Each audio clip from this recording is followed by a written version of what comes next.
Shalom, selamat pagi. Kembali bertemu dengan saya, Pendeta Brian Taru, dalam program Live Motivation. Semoga saudara sehat dan terus diberkati Tuhan. Saudara yang diberkati Tuhan, di mana saja saudara berada, biarlah saudara sebelum memulai aktivitas, tugas kerja, serta berbagai kegiatan-kegiatan saudara sepanjang hari ini, marilah saudara kita boleh terus dipimpin, dikuasai dan terus dikendalikan oleh firman dan Roh Kudus yang terus boleh memberikan kekuatan, kemenangan, supaya setiap orang percaya boleh menjadi pribadi yang terus diberkati dan berkualitas. Saudara yang diberkati Tuhan, di pagi hari ini mari kita membuka firman Allah yang saya baca di dalam 1 Petrus pasal yang kelima. 1 Petrus pasal yang kelima, ayat yang ke-7 sampai dengan 10. Firman Tuhan berkata demikian, serahkanlah segala kekhawatiranmu kepadanya, sebab ia yang memelihara kamu. Sadarlah dan berjaga-jagalah, lawanmu si iblis berjalan keliling sama seperti singa yang menaung-naung dan mencari seorang yang dapat ditelannya.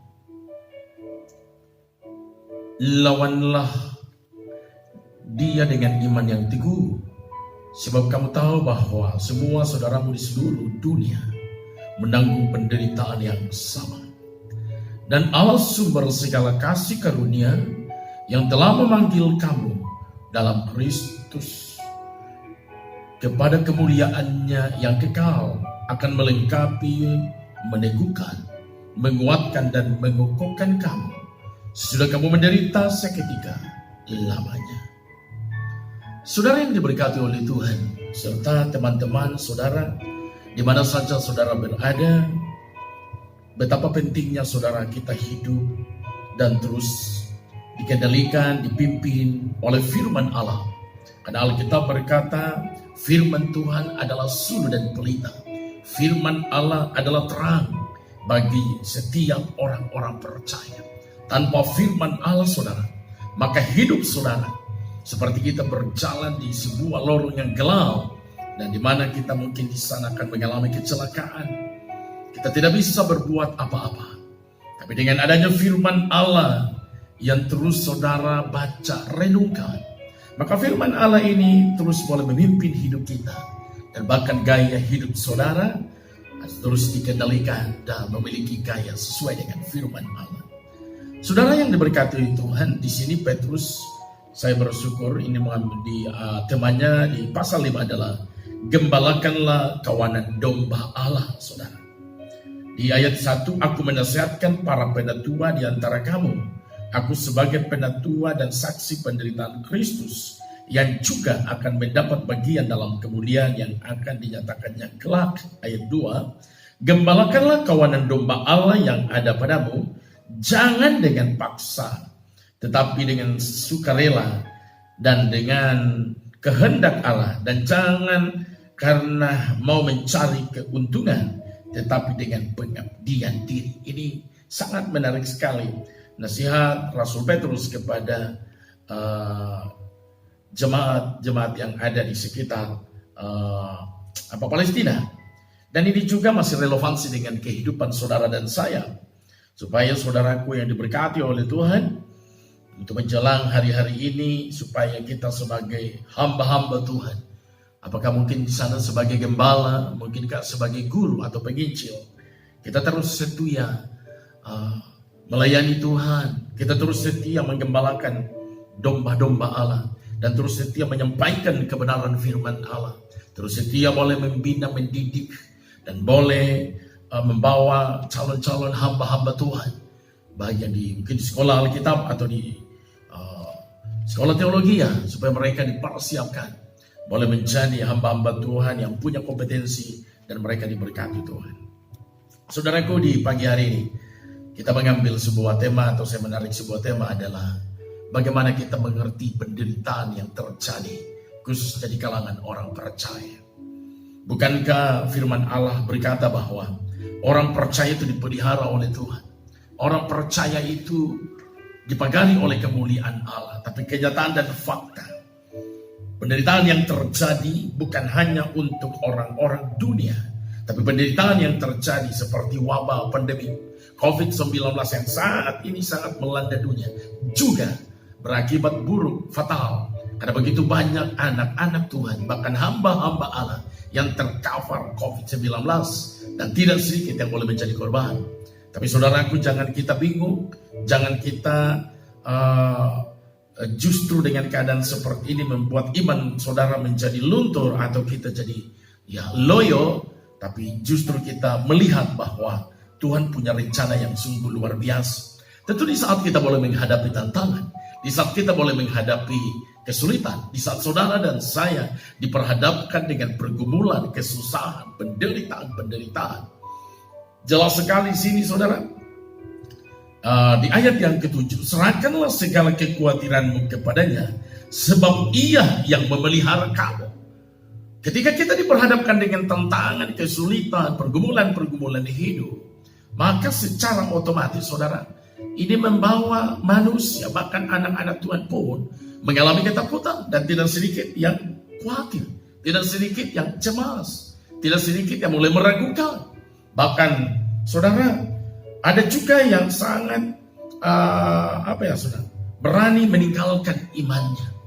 Saudara yang diberkati oleh Tuhan, ini penting sekali kepada kita bahwa sebenarnya ketika kita menghadapi tantangan, menghadapi masalah, ketika kita diperhadapkan dengan kesulitan, kesusahan saudara, di sini otomatis saudara dan saya boleh mengalami kekhawatiran. Tapi ini bukan berarti kekhawatiran ini lama-lama menjadi ketakutan dan bahkan fobia, dan saudara tidak bisa berbuat apa-apa. Di sini Rasul Petrus menasihatkan supaya serahkanlah segala kekhawatiranmu kepadanya, yaitu sebab Ia yang memelihara kamu. Allah yang memelihara kita, Tuhan yang memelihara saudara. Ayat yang ke-8, sadarlah dan berjaga-jagalah, lawanmu si iblis berjalan keliling sama seperti singa yang mengaum-ngaum dan mencari orang yang ditelannya. Ini hal yang kedua. Selain tadi kita harus serahkan segala kekhawatiran kepada Tuhan, sebab Dia yang tahu bagaimana memelihara hidup saudara dalam kondisi dan situasi yang seperti itu. Tapi yang kedua, kita tetap sadar dan berjaga-jagalah, jangan memberikan kesempatan sedikit pun kepada setan, kepada iblis. Lawanlah si iblis, lawanmu si iblis berjalan keliling sama seperti singa yang mengaum-ngaum dan mencari orang yang dapat ditelannya. Dia selalu berusaha untuk mencari waktu yang tepat. Kata firman Tuhan, dia mencari waktu yang tepat, dan ini adalah waktu yang paling terlemah bagi anak-anak Tuhan.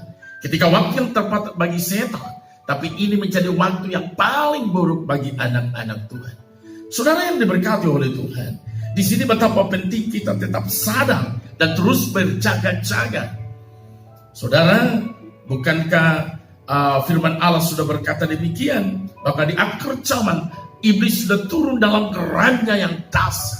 Dia sudah turun dengan segala kekuatan yang besar untuk mau menghancurkan anak-anak Tuhan, untuk mau menghancurkan komunitas-komunitas orang percaya, supaya tidak sedikit anak-anak Tuhan yang juga pada akhirnya meninggalkan Tuhan. Mungkin diawali dengan meragukan bahwa di mana Tuhan saat anak Tuhan, saat orang percaya menderita. Saudara yang diberkati Tuhan, yang ketiga, yang ke-9, lawanlah dia dengan iman yang teguh, sebab kamu tahu bahwa semua saudaramu di seluruh dunia menanggung penderitaan yang sama. Nah ini saudara, ketika kita saat ini diperhadapkan dengan pandemi COVID-19, dan saudara mungkin diawali dengan di Wuhan, kita juga tidak menyangka kok sampai bisa masuk seluruh dunia begitu cepat dalam waktu saudara 3-4 bulan, saat ini sampai 5 bulan, 6 bulan. COVID ini begitu cepat, bahkan tidak ada lagi negara di dunia yang tidak tercover COVID-19. Bahkan di sana juga ada anak-anak Tuhan, di sana juga ada orang percaya. Mereka terus berdoa, mereka terus bergumul supaya saudara kita melawan, bukan melawan dengan kekuatan diri kita sendiri, tetapi dengan iman yang teguh. Karena dengan adanya saudara memiliki iman yang teguh, maka kita diberi hikmah, dan saya yakin kita diberi kecerdasan dan juga saudara diberi imun yang kuat untuk boleh menghadapi virus COVID-19 ini dan berbagai tantangan-tantangan yang terjadi di dalam kehidupan saudara.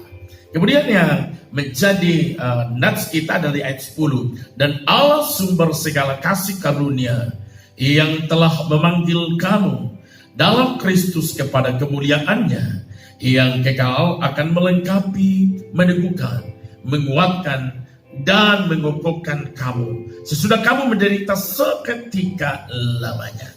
Saudara, kita di sini akan melihat apa maksud dan tujuan Tuhan mengizinkan penderitaan secara umum di dunia ini, tapi juga apa maksud dan tujuan Tuhan penderitaan bagi anak-anak Tuhan, penderitaan bagi orang-orang percaya yang terjadi di dalam kehidupan manusia. Saudara yang diberkati Tuhan, yang pertama saya mengambil di sini sebuah kesimpulan bahwa penderitaan bagi dunia adalah bertujuan ini sebagai peringatan. Mengapa Tuhan ingatkan saudara melalui penderitaan? Mungkinkah dunia saat ini sedang membanggakan akan dirinya? Coba lihat sebelum pandemi corona COVID-19, negara-negara Eropa, negara Amerika begitu bangga akan kemajuan mereka, dan mereka merasa bahwa mereka adalah orang yang terhebat di dunia, menjadi negara adikuasa, penguasa.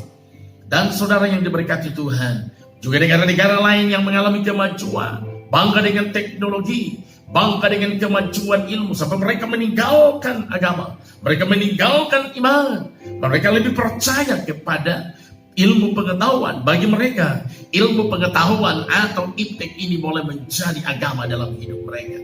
Gereja ditinggalkan. Alkitab boleh menjadi buku kuno yang mungkin hanya menjadi sejarah. Udah jarang dan bahkan tidak pernah dibaca lagi. Saudara yang diberkati oleh Tuhan, disinilah Allah melihat mengizinkan semuanya ini karena dunia sedang meninggalkan iman.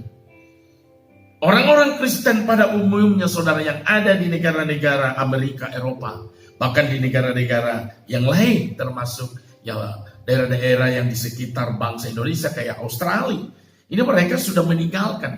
Gereja berubah fungsi dari tempat di mana kumpulan komunitas orang-orang percaya untuk menyembah, memuji Tuhan, tapi tiba berubah, mungkinkah di sana jadi bar, dan tidak sedikit gereja di sana bahkan jadi toko dan lain-lain sebagainya.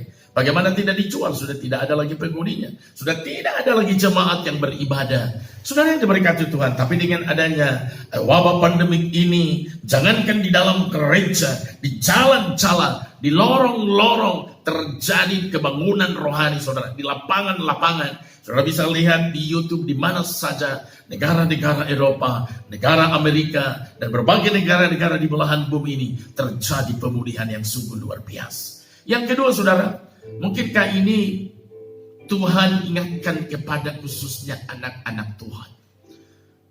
Mungkinkah anak-anak Tuhan yang setia, Tuhan mau supaya lebih indah lagi di dalam Tuhan, meningkatkan kualitas iman, meningkatkan kualitas diri, meningkatkan kualitas kehidupan yang berkemenangan, yang benar di dalam Tuhan.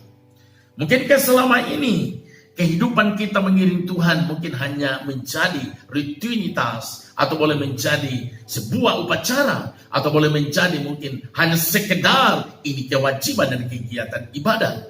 Tuhan mau supaya dia mengajak umat-umat Tuhan, mengajak orang-orang percaya yang lebih dalam lagi. Pengenalan akan Allah adalah mengenal secara pribadi. Ketika kita mengenal secara pribadi, supaya dunia boleh melihat akan ada perbedaan antara orang percaya dengan orang tidak percaya, antara orang Kristen dan bukan orang Kristen, antara anak Tuhan dan anak-anak dunia. Di sini terjadi kontras, saudara. Anak-anak Tuhan memancarkan kemuliaan Allah. Anak-anak Tuhan memancarkan sinar melalui perbuatan mereka, melalui sikap mereka, melalui berbagai hal-hal yang diciptakan, dilakukan oleh anak-anak Tuhan. Benar-benar di sana mencerminkan bahwa anak-anak Tuhan memiliki kemuliaan Allah, memiliki kasih, memiliki kehidupan yang benar, kehidupan yang berdampak, dan kehidupan yang tulus, serta kehidupan yang benar di hadapan Tuhan. Saudara yang diberkati oleh Allah, inilah yang Tuhan mau. Sehingga bagi saya, bahwa penderitaan yang saat ini sedang dialami, mungkin kau wabah penyakit COVID-19 atau penderitaan-penderitaan apa saudara yang saat ini sedang saudara alami, sedang Anda alami, ini boleh merupakan warning yang Tuhan percayakan kepada kita, yang Tuhan percayakan kepada gereja, supaya gereja dan orang-orang percaya kembali kepada habit sebagai anak-anak Tuhan, kembali kepada habit boleh menjadi komunitas di mana anak-anak Tuhan di sana bersekutu dan menikmati kasih Tuhan melalui komunitas gereja Tuhan. Puji Tuhan saudara yang diberkati Tuhan. Yang kedua saya melihat di sini bahwa tujuan Tuhan mengizinkan penderitaan bagi orang percaya, bagi anak-anak Tuhan, bagi orang-orang percaya adalah Dia mau memimpin kita. Haleluya. Karena selama ini saudara, Dia mengizinkan saudara boleh dipimpin, dikendalikan oleh Roh Kudus dan firman. Tapi kadangkala saudara kita mengabaikan atau kita justru berjalan atas kehendak kita sendiri.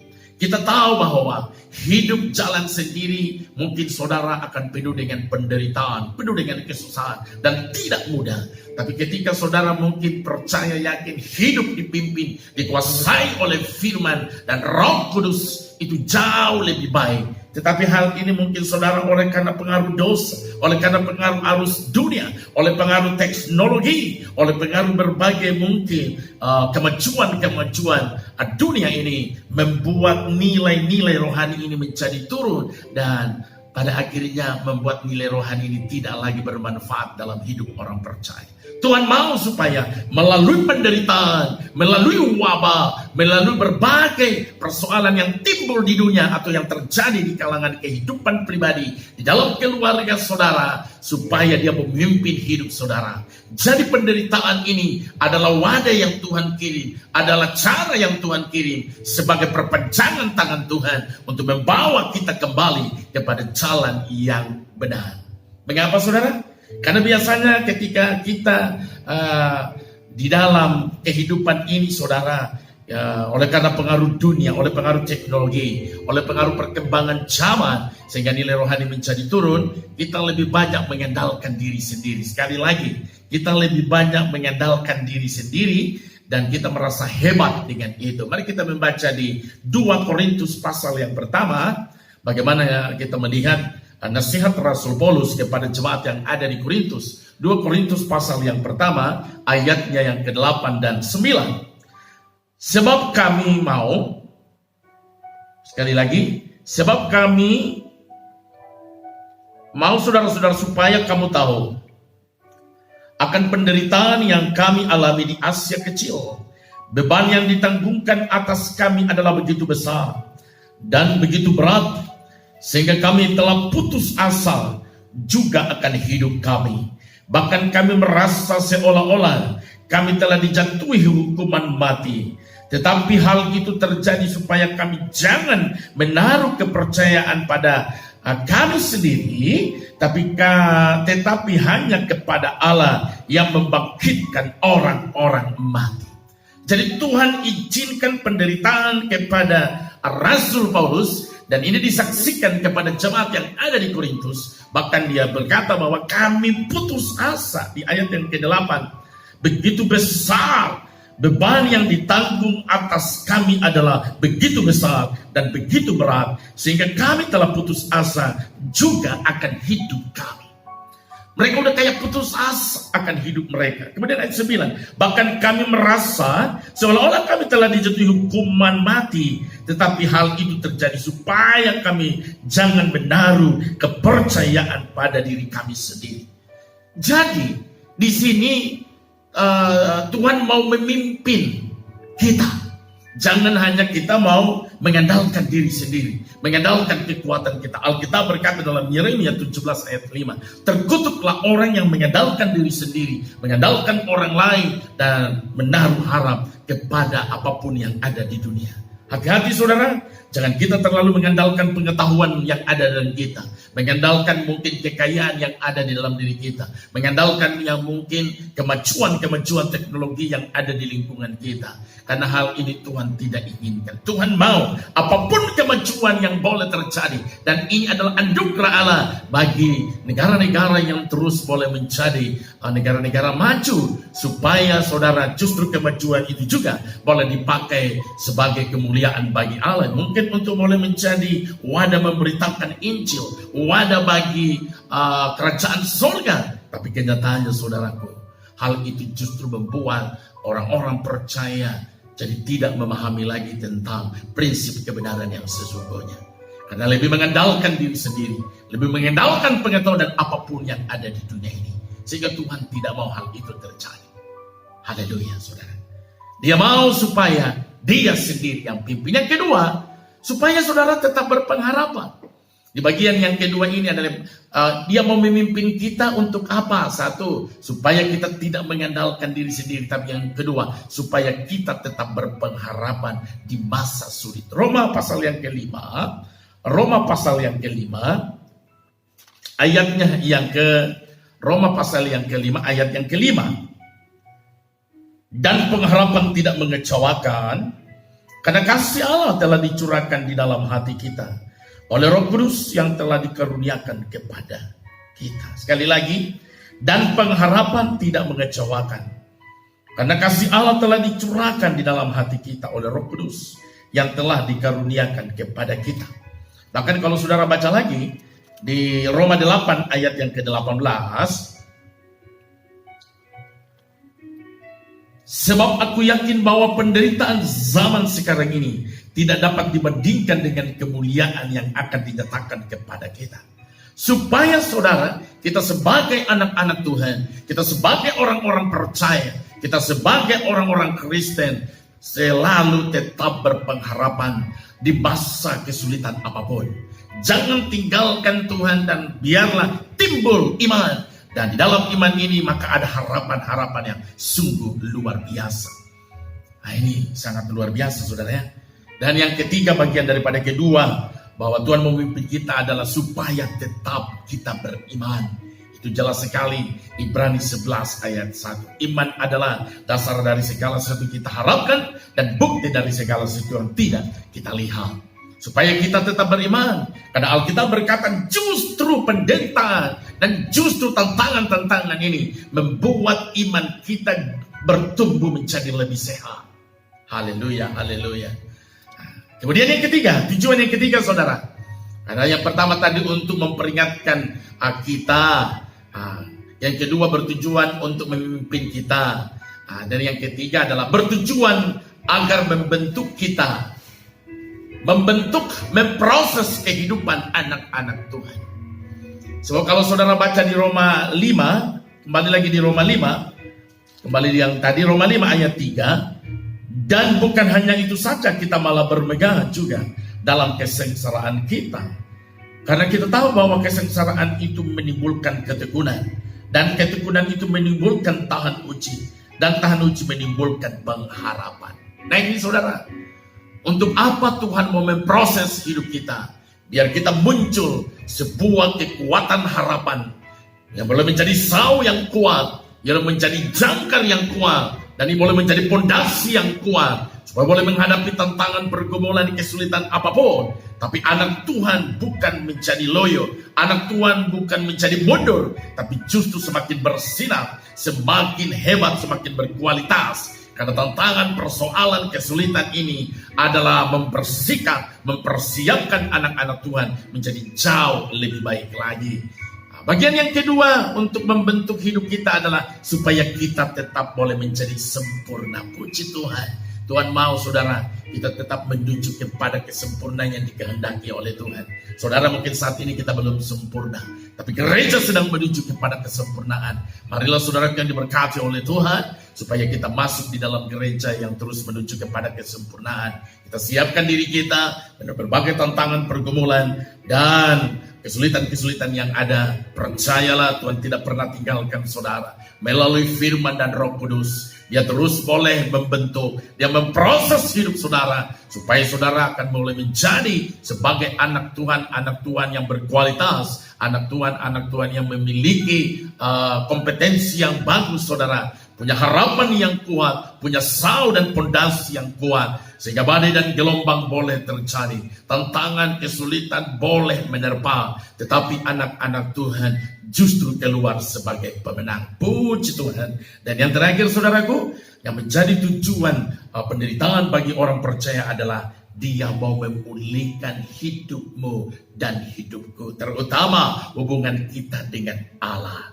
Jadi ketika perdamaian terjadi antara Allah dan manusia saudara, maka semuanya jadi indah. Hubungan kita dengan diri sendiri, kita mampu untuk bisa menerima. Kita mampu boleh mengampuni diri kita sendiri. Bahkan juga kita boleh terjadi konsiliasi. Kita terjadi hubungan yang baik dengan sesama. Hubungan yang baik dengan orang lain. Mungkin di sana ada keluarga-keluarga terdekat kita. Atau orang-orang lain. Atau mungkin siapa saja. Atau mungkin ada anggota-anggota gereja kita.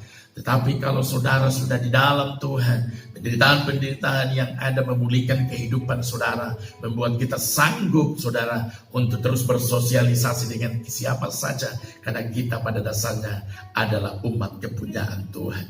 Kemudian kita juga boleh bersosialisasi dengan lingkungan. Kita bukan boleh menjadi perompak dan perusak lingkungan ini, tapi kita terus memelihara lingkungan. Mungkinkah itu laut kita, mungkinkah itu darat kita, mungkinkah itu hutan, atau mungkinkah saudara itu adalah udara. Mari Tuhan percayakan kita untuk tinggal di muka bumi ini, saudara, di planet bumi ini, supaya kita terus mengusahakan bumi boleh menjadi tempat yang baik. Ingatlah, walaupun kita usahakan, tapi Alkitab berkata bahwa bumi ini suatu ketika akan digulung. Dan saudara yang diberkati Tuhan, yang sudah percaya dan terima Yesus, saudara, tempat kita bukan ada di dunia, tapi selama saudara berada di dunia, Alkitab berkata, bahagiakanlah kota di mana Anda tinggal. Teruslah usahakan supaya terjadi kemajuan, peningkatan yang kualitas kampung atau daerah di mana Anda tinggal, dan alam sekitar boleh terus terjadi ekosistem, boleh terjadi keseimbangan yang baik. Saya kira ini berasal dari internal kita. Kalau internal kita boleh mengalami pemulihan dengan Allah, kalau hati kita boleh mengalami pemulihan dari Tuhan, hati kita boleh mengalami restorasi kehidupan, maka ini berdampak bagi orang lain, juga berdampak bagi masyarakat, berdampak juga bagi lingkungan.